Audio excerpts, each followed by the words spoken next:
महाभारत की कथा भीष्म पितामह के बिना अधूरी है। महाभारत के योद्धाओं का वर्णन आता है तो भीष्म पितामह का नाम बहुत ही आदर के साथ लिया जाता है। भीष्म पितामह बंधन से बंधे थे, जिसको उन्होंने अंतिम सांस तक निभाया, लेकिन भीष्म पितामह का स्नेह पांडवों के प्रति था। आइए उनके बारे में जानते हैं 12 खास बातें, या जिन्हें बहुत कम लोग ही जानते हैं। तो जय श्री तो जरूर करें। अब आइए जानते हैं भीष्म पितामह के पहले रहस्य के बारे में। मित्रों, भीष्म के शरशैया पर लेटने की खबर फैलने पर कौरवों की सेना में हाहाकार मच जाता है।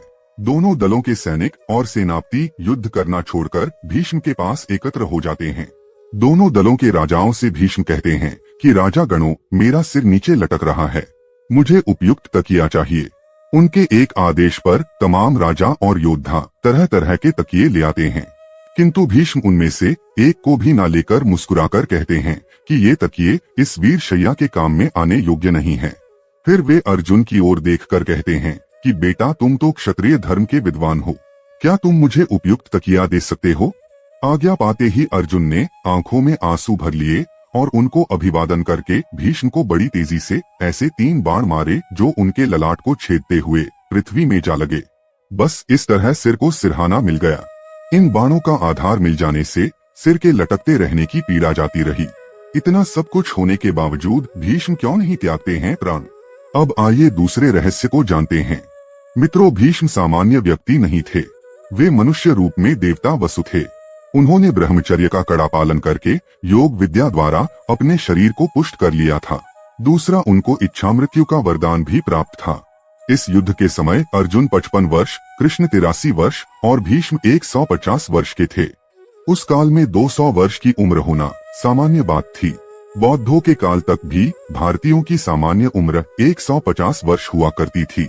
इसमें शुद्ध वायु, वातावरण और योग ध्यान का बड़ा योगदान था।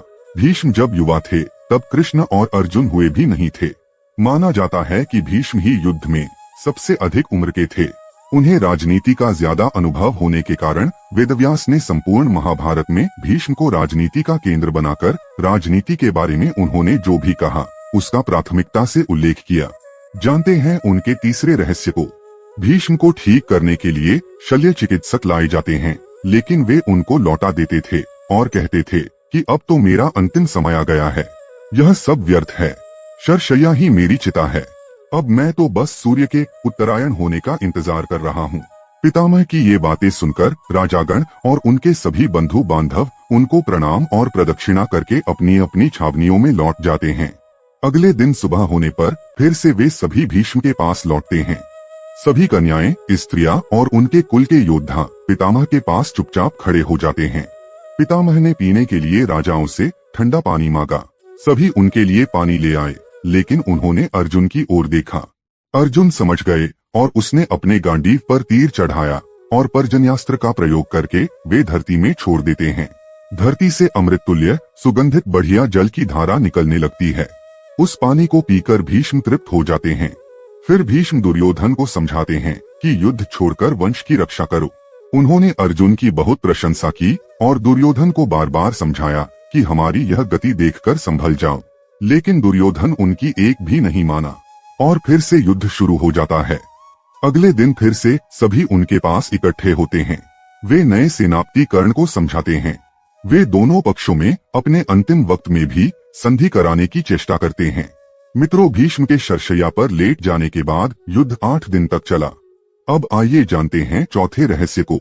महाभारत के युद्ध में भीष्म पितामह कौरवों की तरफ से सेनापति थे। कुरुक्षेत्र का युद्ध आरंभ होने पर प्रधान सेनापति की हैसियत से भीष्म ने 10 दिन तक घोर युद्ध किया था। 9वें दिन भयंकर युद्ध हुआ, जिसके चलते भीष्म ने बहादुरी दिखाते हुए अर्जुन को घायल कर उनके रथ को जर्जर कर दिया। युद्ध में आखिरकार भीष्म के भीषण संहार को रोकने के लिए कृष्ण को अपनी प्रतिज्ञा तोड़नी पड़ी। उनके जर्जर रथ को देखकर श्री कृष्ण रथ का पहिया लेकर भीष्म पर झपटते हैं, लेकिन वे शांत हो जाते हैं। परंतु इस दिन भीष्म पांडवों की सेना का अधिकांश भाग समाप्त कर देते हैं। 10वें दिन भीष्म द्वारा बड़े पैमाने पर पांडवों की सेना को मार देने से घबराए हुए पांडव पक्ष में भय फैल जाता है। तब श्री कृष्ण के कहने पर पांडव भीष्म के सामने हाथ जोड़कर उनसे उनकी मृत्यु का उपाय पूछते हैं।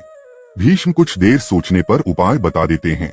अब आइए जानते हैं पांचवें रहस्य को। मित्रों, सत्यवती के शांतनु से उत्पन्न दोनों पुत्र चित्रांगद और विचित्रवीर्य की मृत्यु हो जाने के बाद सत्यवती भीष्म से बार बार अनुरोध करती है कि पिता के वंश को चलाने के लिए अब तुम्हें विवाह करके पुत्र उत्पन्न करना चाहिए। लेकिन भीष्म अपनी प्रतिज्ञा तोड़ने को तैयार नहीं हुए।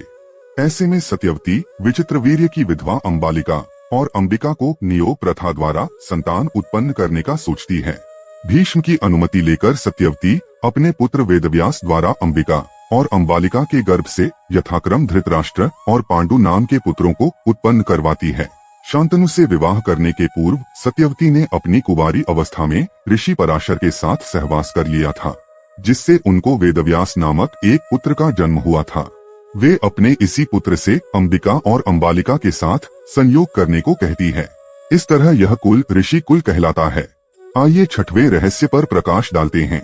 देवव्रत जब निषाद कन्या सत्यवती को लाकर अपने पिता शांतनु को सौंपते हैं तो शांतनु की खुशी का ठिकाना नहीं रहा।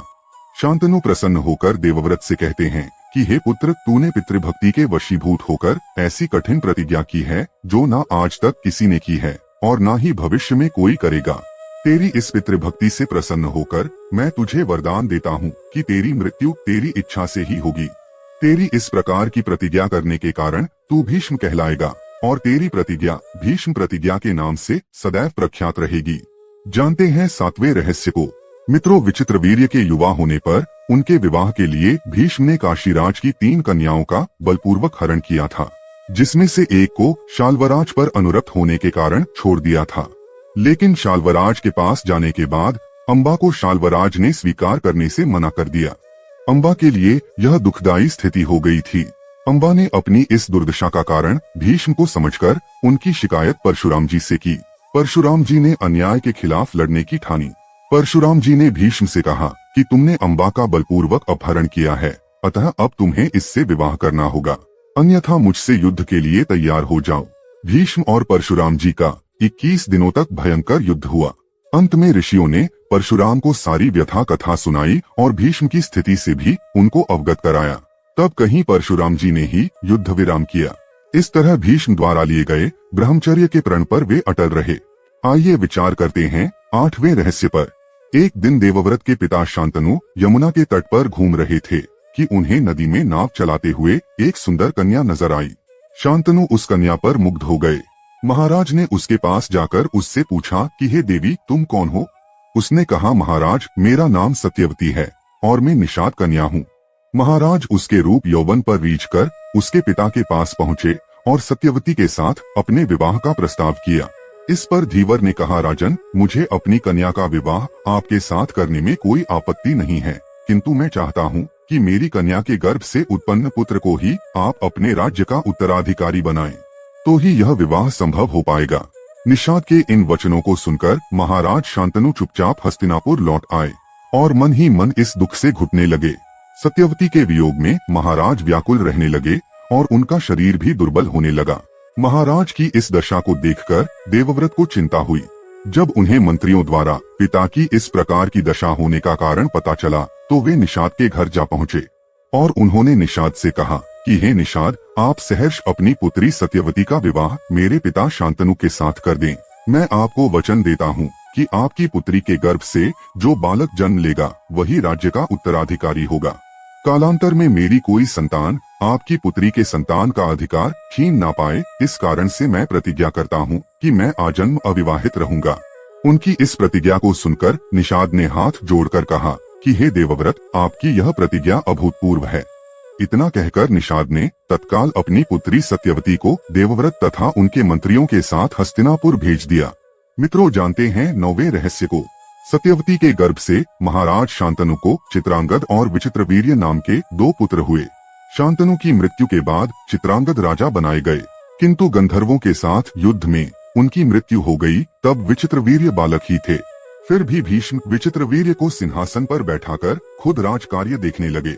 विचित्रवीर्य के युवा होने पर भीष्म ने बलपूर्वक काशीराज की 3 पुत्रियों का हरण कर लिया और वे उसका विवाह विचित्रवीर्य से करना चाहते थे, क्योंकि भीष्म चाहते थे कि किसी भी तरह अपने पिता शांतनु का कुल बढ़े। लेकिन बाद में बड़ी राजकुमारी अंबा को छोड़ दिया गया, क्योंकि वह शाल्वराज को चाहती थी।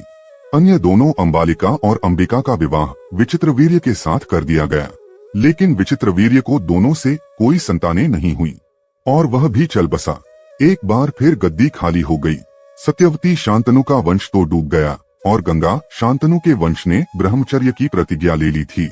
अब हस्तिनापुर की राजगद्दी फिर से खाली हो गई। जानते हैं 10वें रहस्य के बारे में। मित्रों, यह वह काल था जबकि देवी और देवता धरती पर विचरण किया करते थे। किसी खास मंत्र द्वारा उनका आह्वान करने पर वे प्रकट हो जाया करते थे। इन्हीं देवताओं के कुल में से माँ गंगा भी हैं। गंगा ने क्यों किया शांतनु से विवाह? पुत्र की कामना से शांतनु के पिता महाराज प्रतीप गंगा के किनारे तपस्या कर रहे थे। उनके तप, रूप और सौंदर्य पर मोहित होकर गंगा उनकी दाहिनी जंघा पर आकर बैठ गईं और कहने लगी, राजन, मैं आपसे विवाह करना चाहती हूँ। मैं जहनु ऋषि की पुत्री गंगा हूँ। इस पर राजा प्रतीप ने कहा कि गंगे, तुम मेरी दाहिनी जंघा पर बैठी हो, जबकि पत्नी को तो वामांगी होना चाहिए। दाहिनी जंघा तो पुत्र का प्रतीक है, अतः मैं तुम्हें अपनी पुत्र वधू के रूप में स्वीकार कर सकता हूँ। यह सुनकर गंगा वहाँ से चली गयी। जब महाराज प्रतीप को पुत्र की प्राप्ति हुई तो उन्होंने उसका नाम शांतनु रखा और इसी शांतनु से गंगा का विवाह हुआ। गंगा से उन्हें 8 पुत्र मिले, जिसमें से 7 को गंगा नदी में बहा दिया गया और 8वें पुत्र को पाला पोसा। उनके 8वें पुत्र का नाम देवव्रत था। यह देवव्रत ही आगे चलकर भीष्म कहलाए। 11वां रहस्य। मित्रों, एक बार द्यू नामक वसु ने वशिष्ठ ऋषि की कामधेनु का हरण कर लिया। इससे वशिष्ठ ऋषि ने द्यू से कहा कि ऐसा काम तो मनुष्य करते हैं, इसलिए तुम 8वां वसु मनुष्य हो जाओ। यह सुनकर वसुओं ने घबराकर वशिष्ठ जी की प्रार्थना की तो उन्होंने कहा कि अन्य वसु तो वर्ष का अंत होने पर मेरे शाप से छुटकारा पा जाएंगे, लेकिन इस द्यू को अपनी करनी का फल भोगने के लिए एक जन्म तक मनुष्य बनकर पीड़ा भोगनी होगी। यह सुनकर वसुओं ने गंगा जी के पास जाकर उन्हें वशिष्ठ जी के शाप को विस्तार से बताया और यह प्रार्थना की कि आप मृत्युलोक में अवतार लेकर हमें गर्भ में धारण करें और जो ही हम जन्म लें हमें पानी में डुबो दें। इस तरह हम जल्दी से सभी मुक्त हो जाएंगे।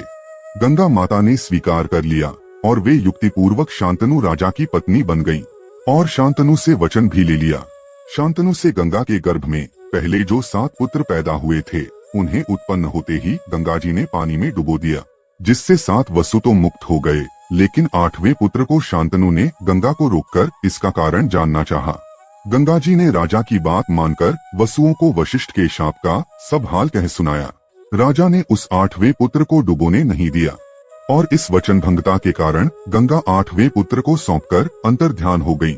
यही बालक द्यू नामक वसु था जो भीष्म पितामह बना। अब आइए जानते हैं 12वें रहस्य के बारे में और इस वीडियो का अंतिम रहस्य। मित्रों, भीष्म यद्यपि शरशैया पर पड़े हुए थे, फिर भी उन्होंने श्री कृष्ण के कहने से युद्ध के बाद युधिष्ठिर का शोक दूर करने के लिए राजधर्म, मोक्ष धर्म और आपद धर्म आदि का मूल्यवान उपदेश बड़े विस्तार के साथ दिया। इस उपदेश को सुनने से युधिष्ठिर के मन से ग्लानि और पश्चाताप दूर हो जाता है। बाद में सूर्य के उत्तरायण होने पर युधिष्ठिरादि सगे संबंधी, पुरोहित और अन्यान्य लोग भीष्म के पास पहुँचते हैं। उन सबसे पितामह ने कहा कि इस शरशैया पर मुझे 58 दिन हो गए। मेरे भाग्य से माघ महीने का शुक्ल पक्ष आ गया। अब मैं शरीर त्यागना चाहता हूँ। इसके पश्चात उन्होंने सब लोगों से प्रेम पूर्वक विदा मांगकर शरीर त्याग दिया। युधिष्ठिर तथा पांडवों ने पितामह के शव को चंदन की चिता पर रखा तथा दाह संस्कार किया। तो मित्रों, आज का वीडियो यहीं तक।